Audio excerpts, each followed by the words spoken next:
Assalamualaikum warahmatullahi wabarakatuh. Perkenalkan, saya Rutmita Anggraini dengan 2441 nomor 10. Di sini saya akan mempresentasikan materi dari kelompok 1 sampai dengan kelompok 13 untuk memenuhi tugas pendahuluan fisika radiologi. Untuk materi yang pertama, yaitu dari kelompok 1 ada medical imaging. Modalitas pada medical imaging diantaranya adalah radiografi umum, fluoroskopi, mamografi, CT scan, MRI, ultrasonografi, SPECT, PET, dan lain-lainnya. Yang pertama ada radiografi umum. Radiografi dilakukan dengan sumber sinar X di satu sisi pasien dan detektor sinar X di sisi lainnya.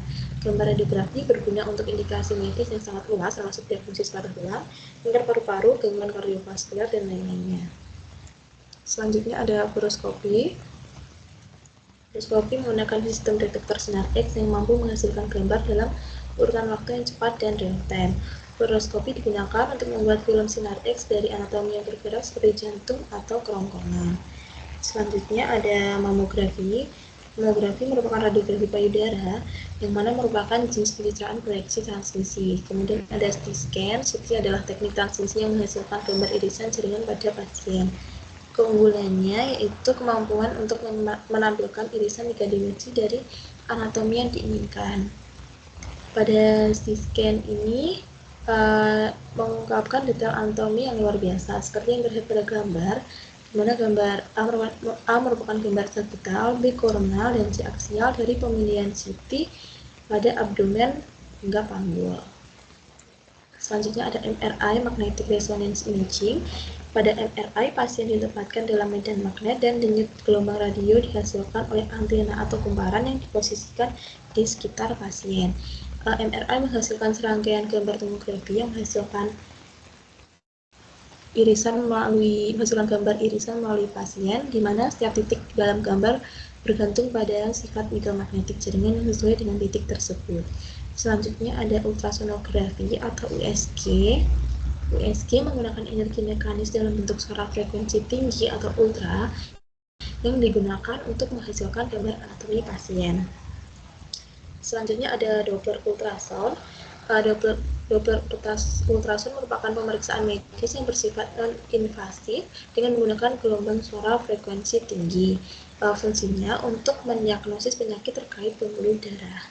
Selanjutnya ada nuclear medicine imaging, merupakan suatu bentuk pencitraan fungsional yang memberikan informasi mengenai kondisi fisiologis pasien.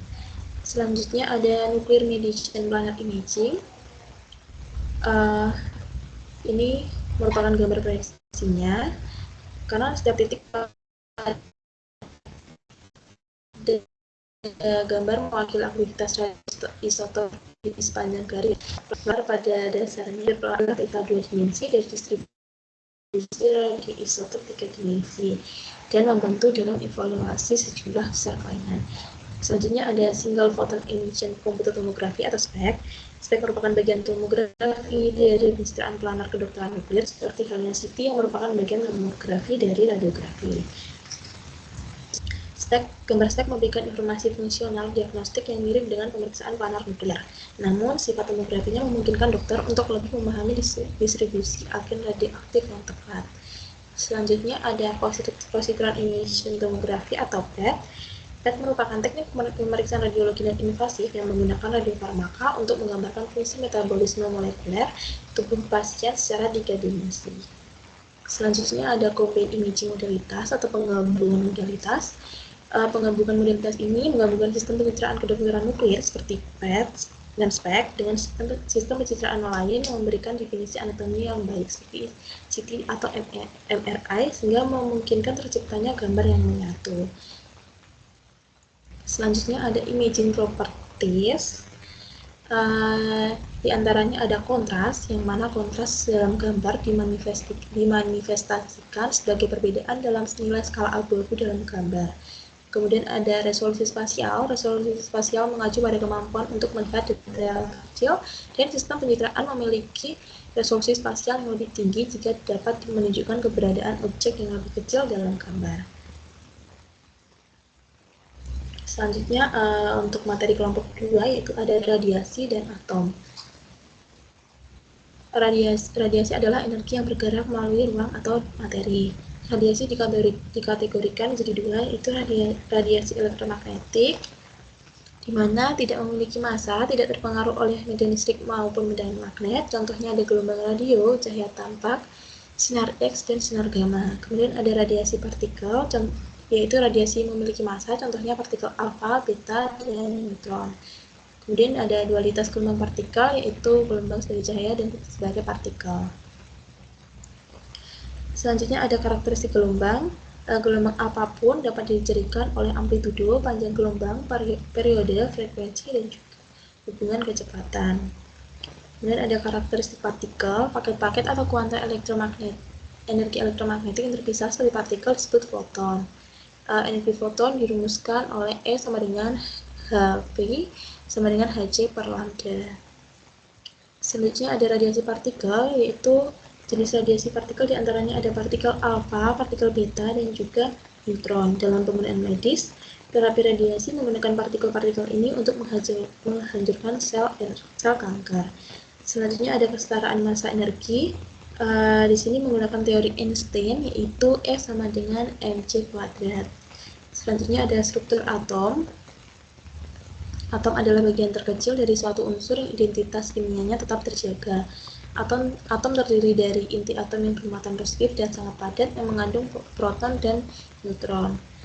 Selanjutnya ada orbit elektron dan energi pengikatan elektron.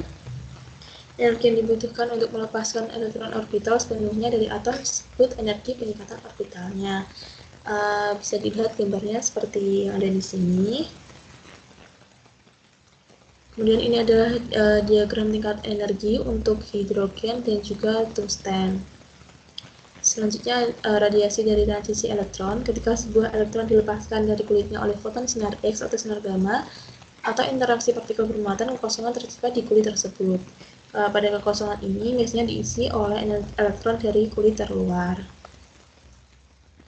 Selanjutnya ada karakteristik sinar X. Energi sinar X karakteristik atau X-ray adalah perbedaan antara energi pengikatan elektron EB dari kulit masing-masing. Dirumuskan E X-ray sama dengan EB quiescent cell min EB transition cell. Selanjutnya ada elektron Auger dan hasil fluoresensi. Transisi elektron yang mengisi kekosongan dalam orbit yang lebih dekat ke inti atom akan disertakan dengan transisi radiasi karakteristik seperti pada gambar A dan emisi elektron Auger seperti pada gambar B. Selanjutnya inti atom.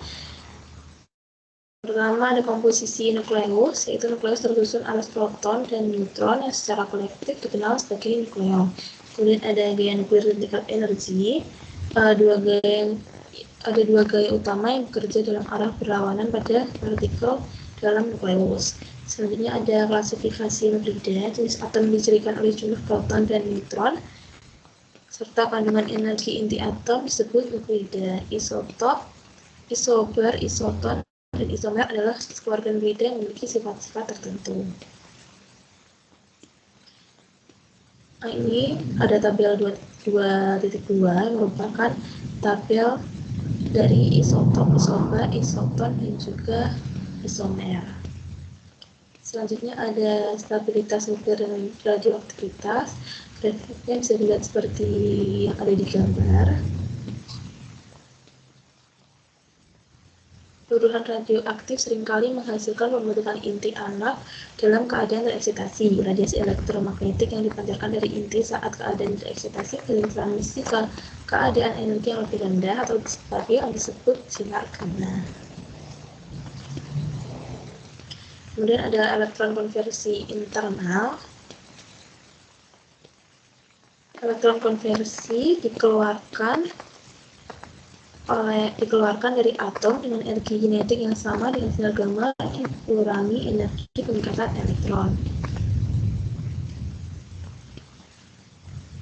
Selanjutnya ada energi pengikatan nuklir dan zat massa. Energi pengikatan nuklir adalah energi yang dibutuhkan untuk memisahkan inti atom. Inti atom menjadi bagian-bagian penyusunnya dan merupakan hasil dari gaya kuat yang bekerja di antara nukleon. Energi pengikatan dapat dihitung dengan mengurangi massa atom dari total massa proton, neutron, dan elektron penyusunnya. Perbedaan massa ini disebut sebagai cacat massa. Selanjutnya, fisi dan fusi nuklir. Sama fisi nuklir, inti dengan massa atom yang besar terpecah menjadi dua bagian yang biasanya tidak sama yang disebut sebagai fragmen fisi. Masing-masing dengan energi Rika rata-rata pernuklean lebih besar daripada inti aslinya. Berikutnya dari kelompok 3 itu interaksi radiasi dengan materi. Untuk pembahasan yang pertama ada interaksi partikel. Partikel radiasi pengion termasuk partikel bermuatan seperti partikel alfa, proton, partikel beta, positron, elektron ekstranuklir yang energik, dan partikel tidak bermuatan seperti neutron. Partikel bermuatan energik berinteraksi dengan materi melalui gaya listrik, yaitu Coulomb, dan kehilangan energi kinetik melalui eksitasi, ionisasi, dan radioaktif loss. Eksitasi adalah transfer sebagian energi partikel yang datang ke elektron dalam bahan penyerap, mendorongnya ke orbit elektron yang lebih jauh dari inti, yaitu tingkat energi yang lebih tinggi. Selanjutnya, jika energi yang ditransfer melebihi energi peningkatan elektron, maka akan terjadi ionisasi, di mana elektron dikeluarkan dari atom. Berikutnya ada ionisasi spesifik. Jumlah rata-rata pasangan ion primer dan kedua yang dihasilkan untuk satuan panjang jalur vertikal bermuatan disebut ionisasi spesifik, yang dinyatakan dalam pasangan ion atau IP per milimeter. Ionisasi spesifik atau Ki partikel dan kecepatan partikel yang datang. Grafiknya seperti gambar yang ada di sini. Selanjutnya, lintasan partikel bermuatan. Elektron mengikuti jalur yang berliku-liku dalam materi sebagai akibat dari yang disebabkan oleh defleksi Coulomb. Kemudian ada linear energy transfer atau LET, merupakan jumlah ukuran rata-rata energi yang disimpan secara lokal dalam penyerap per satuan jalur panjang. LET sering dinyatakan dalam satuan kilo elektron volt atau elektron volt per mikrometer. Selanjutnya ada radioactive interaction. Bremsstrahlung merupakan emisi radiasi yang menyertai perlambatan elektron. Selanjutnya ada positron annihilation. Ketika sebuah positron mencapai akhir jangkauannya, berinteraksi dengan elektron bermuatan negatif, mengakibatkan pemusnahan pasangan elektron-positron dan konversi total massa diamnya menjadi energi dalam bentuk dua energi yang berlawanan. Selanjutnya ada neutron interaction. Neutron dapat berinteraksi dengan inti atom, terkadang melepaskan partikel bermuatan atau fragmen nuklir yang secara langsung dapat menyebabkan eksitasi dan ionisasi. Kemudian berikutnya ada X-ray dan gamma ray interaction. Ketika foton melewati suatu materi, ada beberapa kemungkinan yang dapat terjadi. Foton dapat melintasi tanpa mengalami interaksi, dapat terhambur, atau dapat diserap.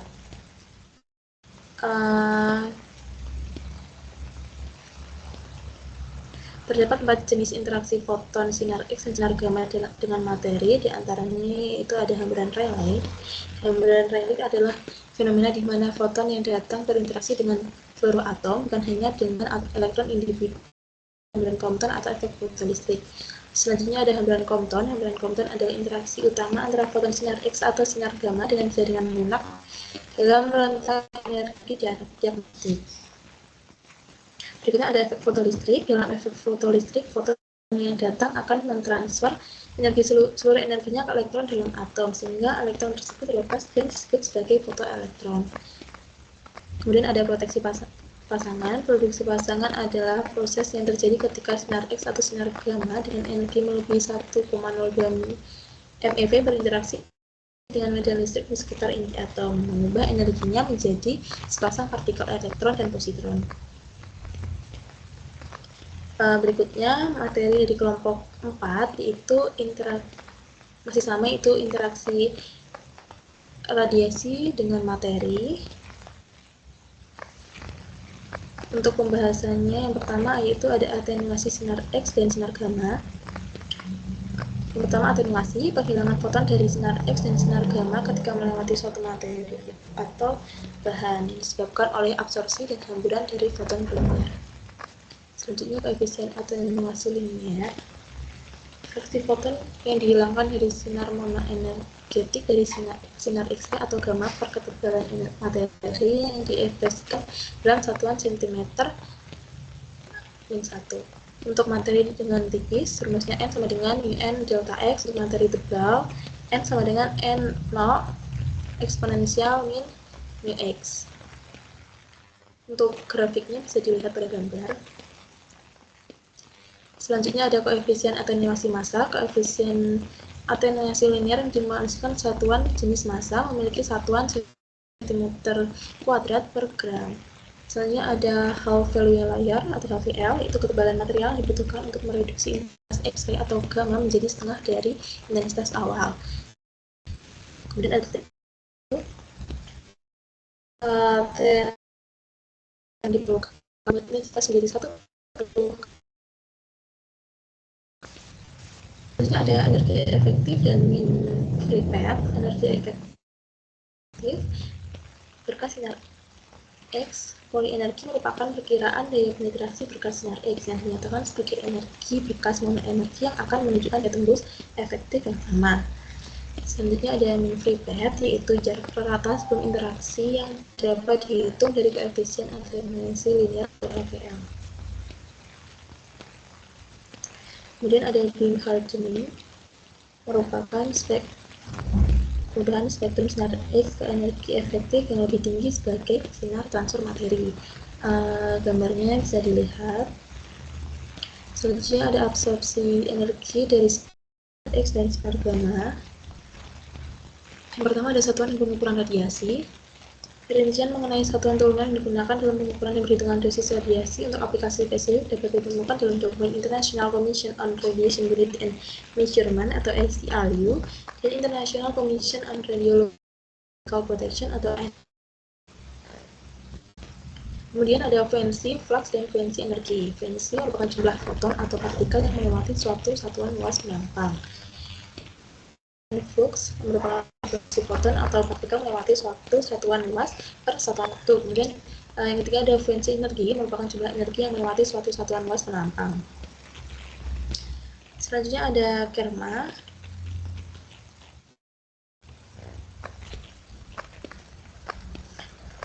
Saat sebuah berkas radiasi dengan tidak langsung melewati medium, radiasi tersebut melepaskan energi ke dalam medium melalui dua langkah.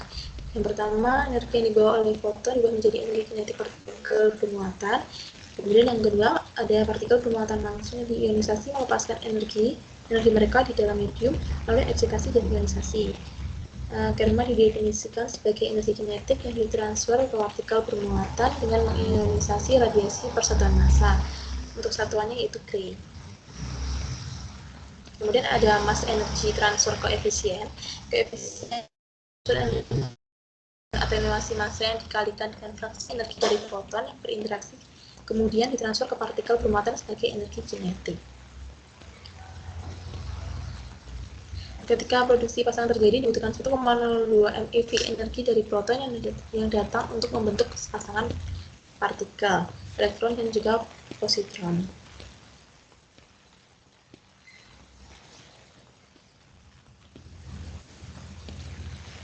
Selanjutnya ada absorpsi dos, merupakan dosis serap, merupakan jumlah energi radiasi yang diserap oleh suatu materi.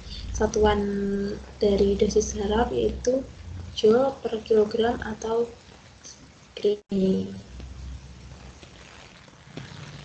Selanjutnya ada mass energy absorption coefficient. Koefisien serapan energi massa adalah ukuran yang berkaitan dengan fraksi dari koefisien atenuasi massa yang memberikan energi kinetik awal pada elektron di dalam suatu volume kecil material penyerap.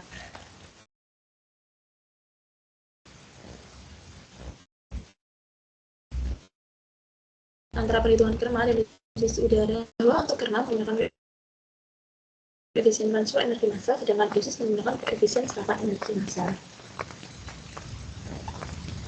Selanjutnya ada exposure. Exposure atau paparan adalah muatan listrik yang dihasilkan oleh radiasi sinar X atau sinar gamma pada volume udara yang spesifik dibagi massa dari udara dalam volume tersebut. Selanjutnya ada dosis energi, dosis ekuivalen, dan dosis efektif. Imparted dose adalah ukuran banyaknya energi dari radiasi yang telah diberikan ke dalam materi tersebut. Satuannya adalah joule.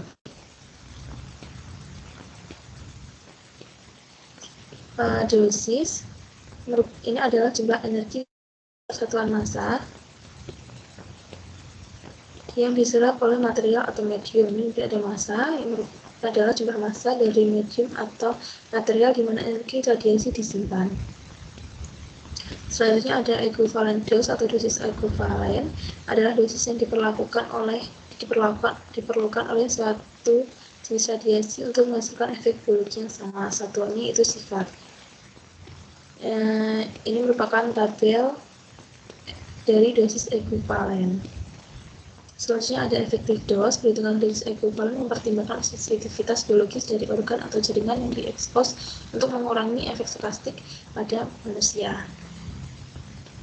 Ini merupakan tabel dari dosis efektif. Untuk materi berikutnya yaitu ada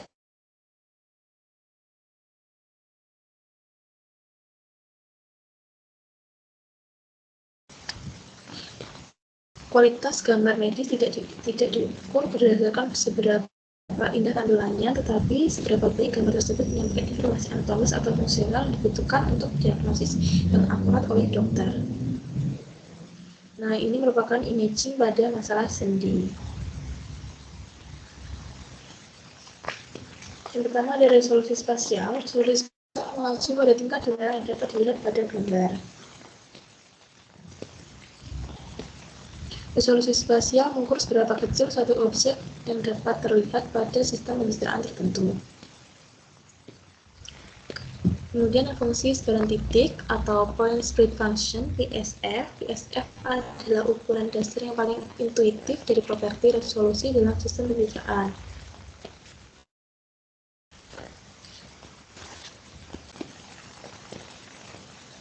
Kemudian ini merupakan rumus Gaussian PSF.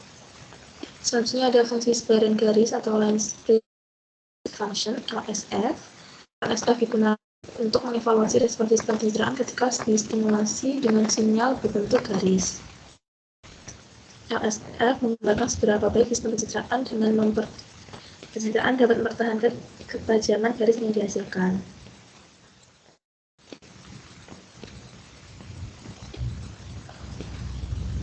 Berikutnya ada fungsi sebaran tepi atau edge spread function (ESF). ESF diukur dengan menggunakan tepi tajam sebagai gantinya. ESF berguna ketika karakteristik di distribusi spasial dari fenomena seperti glare atau slow atau scatter atau penyebaran sinar perlu dievaluasi. Kemudian ada prosedur kalkulus integral yang secara akurat menggambarkan matematik proses pengaburan secara fisik.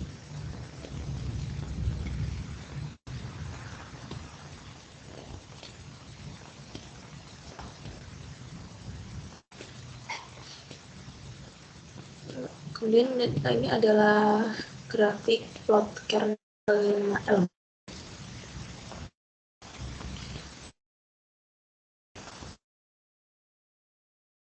Ada konvolusi dalam mengolah gambar. Yang pertama ada fleksibilitas panjang kecil dengan masalah tepi, kemudian konvolusi, dan yang kelima ada pengaburan dan pemulihan. Dengan memiliki karya kita bisa melakukan berbagai teksi dan lainnya. Ini merupakan contoh gambar kernel konvolusi 2 dimensi. Selanjutnya hubungan antara fungsi penyebaran. Terdapat hubungan matematis antara fungsi penyebaran domain spasial yaitu PSF, LSF, dan juga ESF, di mana pengukuran salah satu fungsi dapat digunakan untuk menghitung yang lainnya. Hal ini memberikan fleksibilitas dalam memilih metode pengukuran yang paling sesuai untuk karakteristik sistem pencitraan.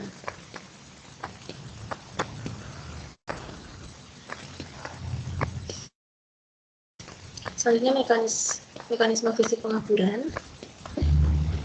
Banyak faktor fisik berkontribusi pada penurunan resolusi spasial dalam pencitraan medis. Defokus, ketebalan layar intensiver, dan proses difusi cahaya di dalam layar adalah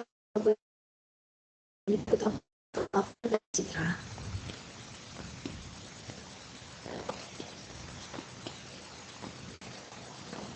Berikutnya masih mengenai image quality, yaitu ada the frequency domain. Dalam analisis pencitraan medis, domain frekuensi merupakan cara yang digunakan untuk mengungkapkan resolusi sistem pencitraan. Pada dasarnya, domain frekuensi dengan frekuensi spasial atau spasial frekuensi yang menggambarkan seberapa detail gambar berubah menjadi panjang.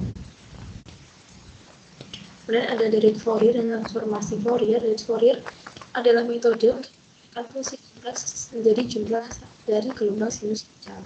Kemudian yang B, transformasi Fourier, algoritma yang mengubah sinyal dari domain waktu atau ruang menjadi domain frekuensi. Kemudian ada inverse Fourier transform. Transformasi Fourier inverse digunakan untuk mengubah kembali sinyal dari domain frekuensi atau ruang. Kemudian ada fungsi transfer modulasi atau MTF. Fungsi transmodulasi adalah satu konsep yang digunakan untuk mengukur kemampuan sistem pencitraan dalam mentransfer data gambar dari objek ke gambar yang dihasilkan. Kemudian ini pada gambar A menunjukkan sinyal input sinusoidal yang diterapkan pada detektor dengan 3 frekuensi berbeda, yaitu 1, 2, dan 4 siklus per milimeter. Kemudian pada gambar B menggambarkan plot MTF yang menunjukkan resolusi spasial sistem pencitraan sebagai fungsi dari frekuensi spasial sinyal input. Kemudian pengukuran praktis tidak memungkinkan untuk mensimulasikan sistem detektor dengan sinyal sinusoidal pada individu seperti yang dijelaskan sebelumnya. Sebagai gantinya, LSF atau line space function digunakan untuk menentukan MTF dalam pengaturan eksperimental. LSF menggambarkan bagaimana proses sistem terhadap input yang sangat tipis atau delta function. Kemudian ada batas resolusi. MTF memberikan deskripsi yang kaya tentang resolusi spasial dan merupakan standar yang diterima untuk karakterisasi resolusi spasial. Resolusi spasial batas ini sering dianggap sebagai frekuensi di mana MTF melintasi level 10% atau level lain yang telah disepakati. Kemudian ada frekuensi Nyquist. Frekuensi Nyquist adalah frekuensi spasial maksimum yang dapat dideteksi oleh sistem citraan tanpa terjadinya aliasing.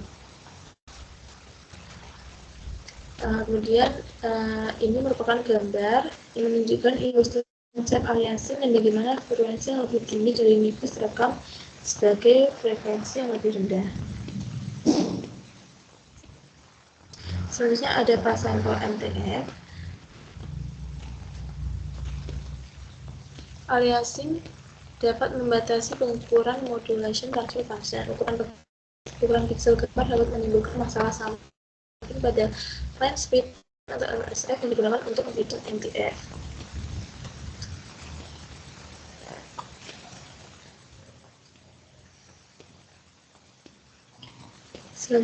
Selanjutnya ada fungsi reg dan sink. Pembahasan sebelumnya menyoroti aliasing, yaitu ketika sistem detektor digital memerlukan kriteria Nyquist fn dengan 1/2 delta.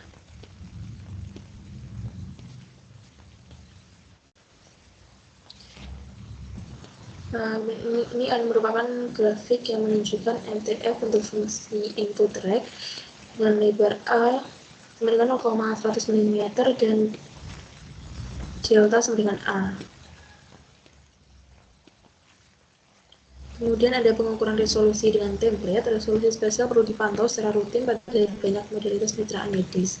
Pengukuran menggunakan pola uji seperti line per Benton, seperti pada gambar 4.19.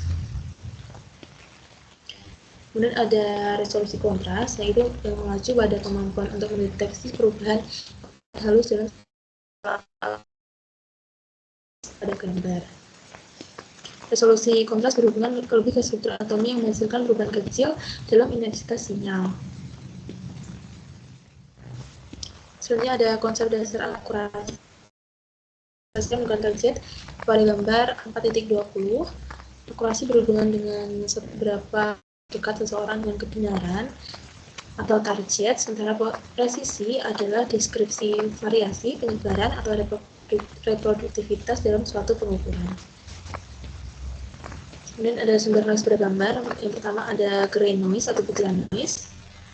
Kemudian ada electronic noise.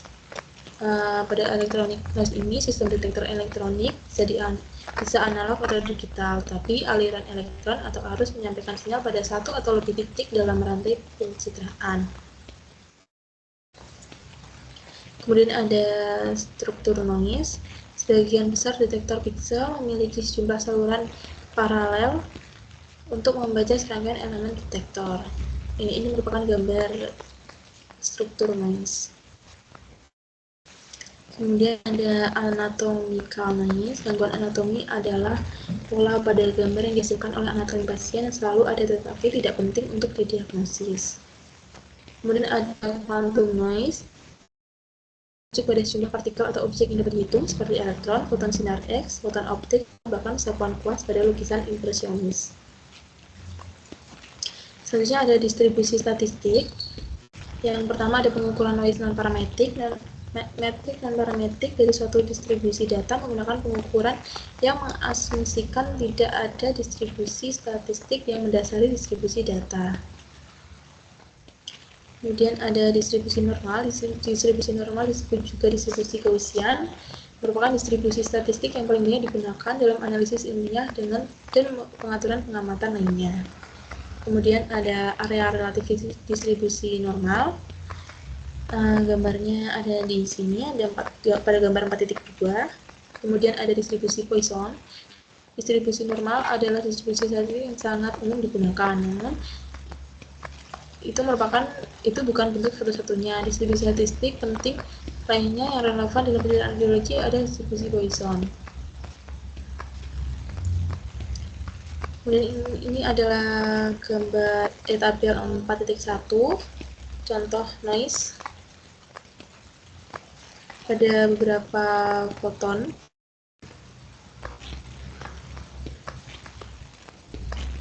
Selanjutnya ada tekstur noise, spektrum noise pada dua gambar CT dari objek uji memiliki varian yang sama di latar belakang, tapi ada perbedaan yang terlihat dalam penampakan noise-nya.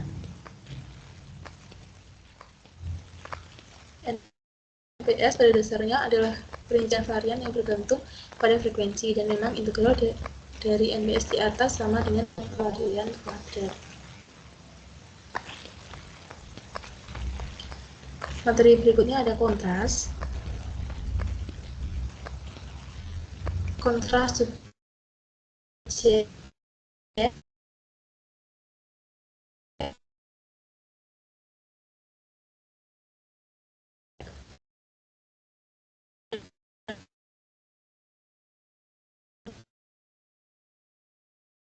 komponen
menjadi mungkin.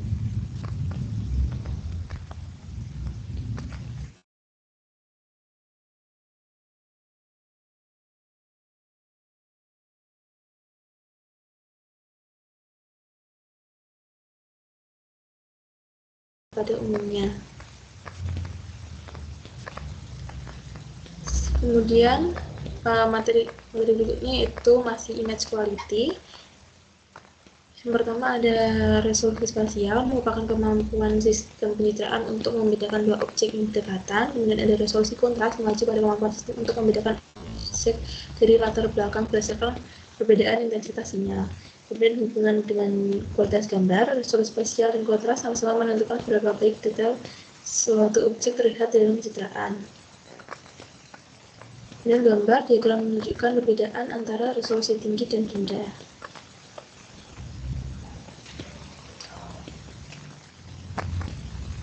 Kemudian ada SNR, itu yang menunjukkan perbandingan antara sinyal objek yang ingin dideteksi dengan noise atau gangguan pada gambar. SNR yang lebih tinggi menandakan bahwa objek lebih jelas terlihat dibandingkan noise. Kemudian ada diagram kontras detail.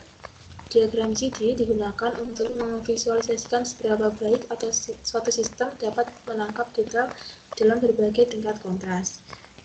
Jadi membantu dalam penggabungan konsep resolusi spasial dan resolusi kontras pada satu grafik. Kemudian ada efisiensi quantum detektif atau DQA. DQA, detektif quantum efisiensi, mengukur efisiensi sistem pencitraan dalam mengubah sinyal ditangkap menjadi sinyal gambar dan mempertimbangkan pengaruh noise. DQA digunakan untuk mengevaluasi kinerja sistem pencitraan, khususnya pada dosis radiasi yang berbeda. Kemudian ada kurva karakteristik operasional penerima. Kualitas gambar dapat diukur menggunakan sejumlah metrik yang telah dibahas. Kualitas gambar berkaitan dengan seberapa baik gambar tersebut menyampaikan informasi diagnostik kepada dokter yang melakukan interpretasi. Titik awal analisis ROC adalah matriks keputusan 2x2 yang ditunjukkan pada gambar di samping.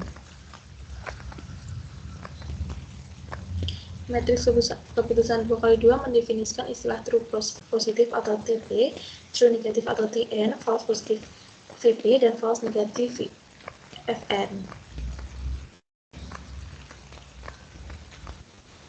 Pada sebagian besar aplikasi radiologi, kriteria keputusan bukan hanya satu atau angka, tetapi lebih merupakan pesan kesimpulan yang diperoleh dari sejumlah faktor, kadang-kadang disebut sebagai gestalt.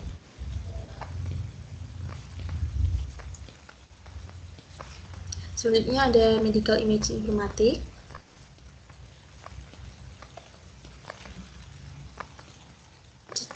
Yang pertama itu ada representasi data analog dan digital. Detektor perangkat pencitraan medis secara inheren yang menghasilkan data analog. Selama bertahun-tahun, informasi dalam pencitraan medis. Contohnya ada fluoroskopi, kamera gelar ultraviolet, dan sistem pencitraan ultrasound analog.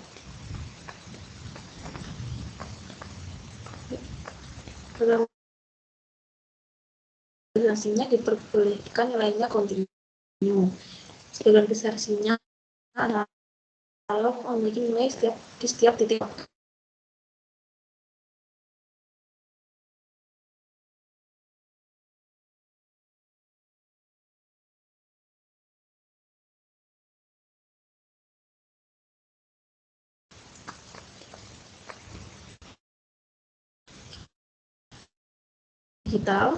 Citra digital susunan elemen gambar disebut pixel.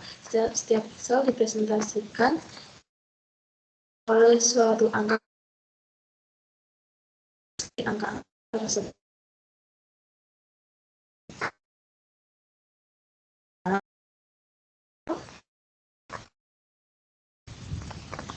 Jumlah total bit yang diperlukan untuk menyimpan gambar adalah jumlah pixel di lembar dikalikan dengan jumlah bit per pixel.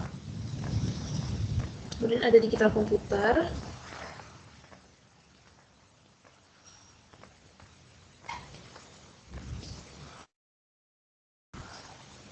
Selanjutnya masih medical imaging informatik.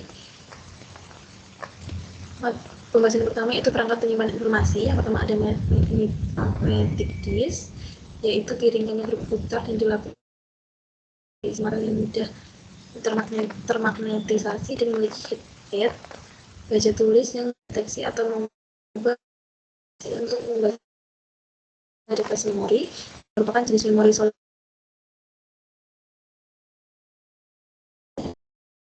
mempertahankan data. Selanjutnya ada optical disk, merupakan disk yang dapat dilepas dan berputar selama akses data. Dan informasi dibaca dan ditulis menggunakan laser. Kemudian ada teknologi storage archive, dibutuhkan untuk menyimpan data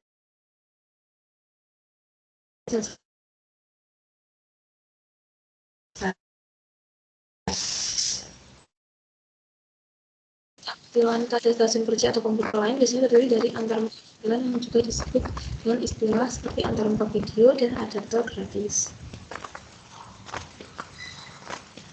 Yang pertama ada antarmuka tampilan. Antarmuka tampilan komputer mengubah gambar digital menjadi sinyal untuk monitor. Yang kedua ada monitor tampilan. Kemudian ada monitor tampilan. Selama sekitar 80 tahun, tabung sinar katode atau CRT digunakan untuk tampilan elektronik.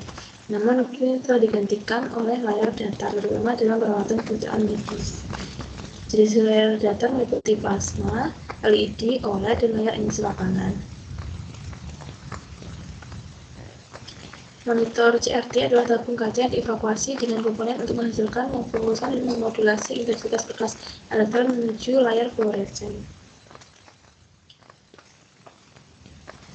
Liquid crystal display atau LCD. Pada LCD, setiap pixel terdiri dari 3 subpixel, merah, hijau, dan biru yang intensitas cahayanya dikendalikan terpisah.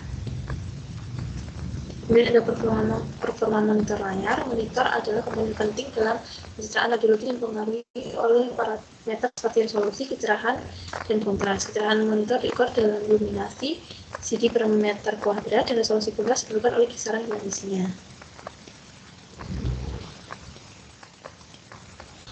Kemudian tampilan kontras gambar dan peningkatan kontras. Sistem tampilan harus mampu menampilkan rentang nilai pixel dari minimum hingga maksimum pada dalam gambar dengan pemetaan yang mengoptimalkan kontras untuk fitur penting.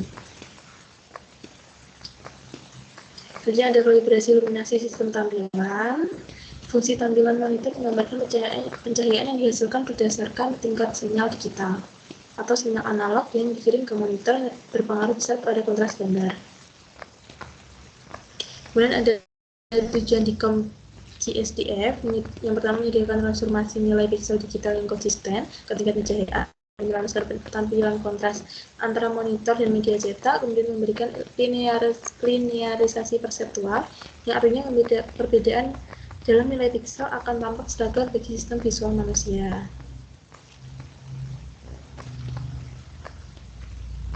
Selanjutnya tampilan warna palsu. Gambar radiografi pada dasarnya tidak memiliki warna, tetapi dapat ditampilkan sebagai gambar warna palsu untuk tujuan tertentu.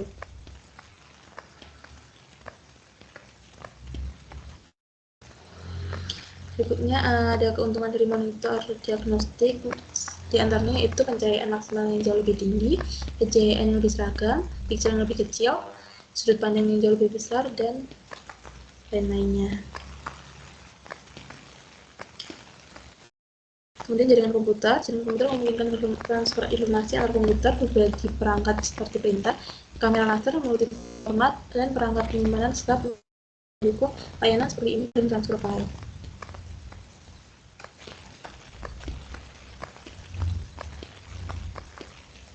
Selanjutnya ada medical imaging informatik.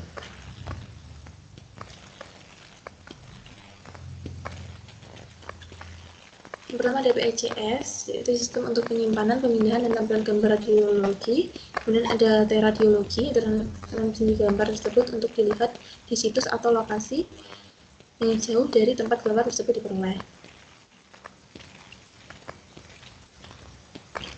PACS atau sistem pengarsipan dan komunikasi gambar terdiri dari arsip digital untuk menyimpan gambar medis, stasiun kerja tampilan untuk memungkinkan dokter melihat gambar, dan jaringan komputer untuk mentransfer gambar dan informasi terkait perangkat pencitraan dengan arsip serta arsip dengan stasiun kerja tampilan. Radiologi dapat memberikan akses yang lebih baik ke radiologi untuk fasilitas medis kecil dan meningkatkan akses ke ahli radiologi khusus. Kemudian ada akuisisi gambar digital. Yang pertama di antaranya ada format gambar, digitalisasi film. Ini merupakan tabel dari format gambar radiologi. Digital Imaging and Communication in Medicine atau DICOM.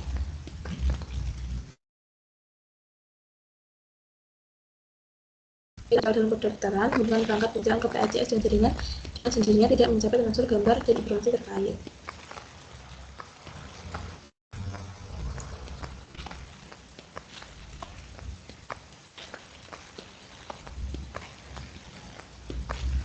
Berikutnya ada produksi X-ray dan gabung X-ray.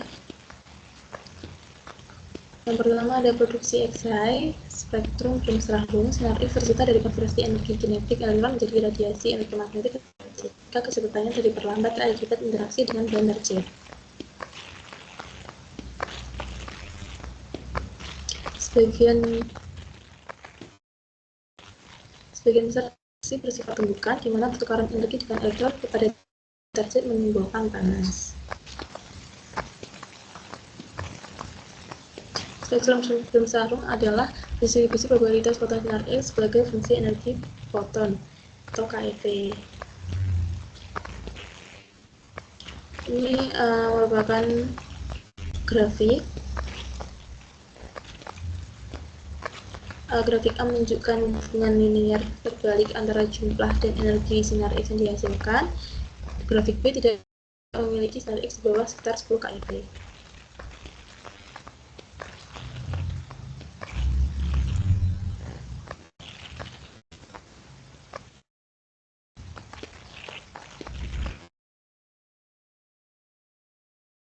X, frekuensi sinar X adalah 40–190 kV untuk pencarian diagnostik dan 25–40 kV untuk mamografi.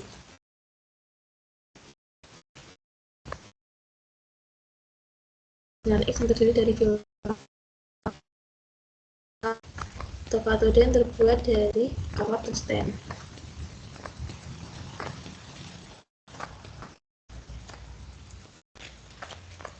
Selanjutnya anoda adalah target logam yang dipertahankan pada beda potensi positif yang besar relatif terhadap katoda. Tungsten merupakan bahan anoda yang paling banyak digunakan karena titik alurnya yang tinggi dan nomor atomnya yang tinggi. Kemudian ada konfigurasi anoda, itu ada stasioner dan juga berputar.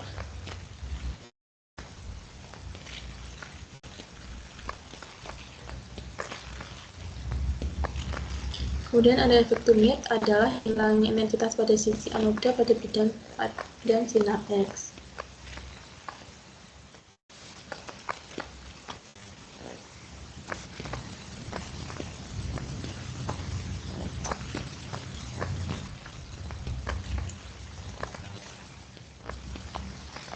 Kemudian ada filtrasi, adalah penghilangan sinar X saat berkas melewati lapisan material. Filtrasi mencakup filtrasi antara sinar X dan filtrasi tambahan.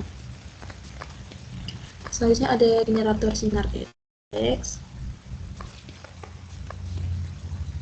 Fungsi utama generator sinar X adalah menyediakan arus pada tegangan tinggi ke tabung sinar X. Pada generator sinar X ada dua faktor yang mempengaruhi peristiwa ini, yaitu induksi elektromagnetik dan transformasi tegangan.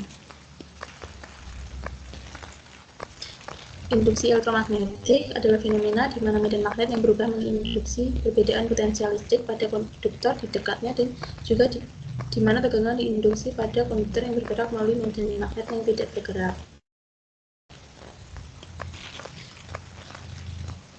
Kemudian ada prinsip-prinsip induksi elektromagnetik diilustrasikan.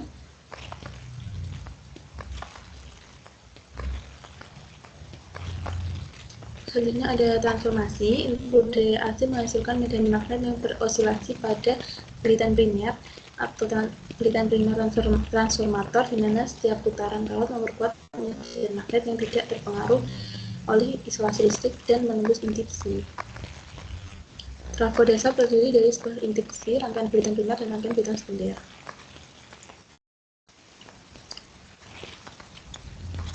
Kemudian ada konsol operator, ini merupakan tampilan skematik modular yang menunjukkan komponen generator sinar X dasar. Kemudian ada generator sinar X frekuensi tinggi, komponen modular dan sirkuit generator frekuensi tinggi. Tegangan tinggi yang dipilih melintasi tabung X-ray dibuat dengan mengisi kapasitor tegangan tinggi ke perbedaan potensial diinginkan.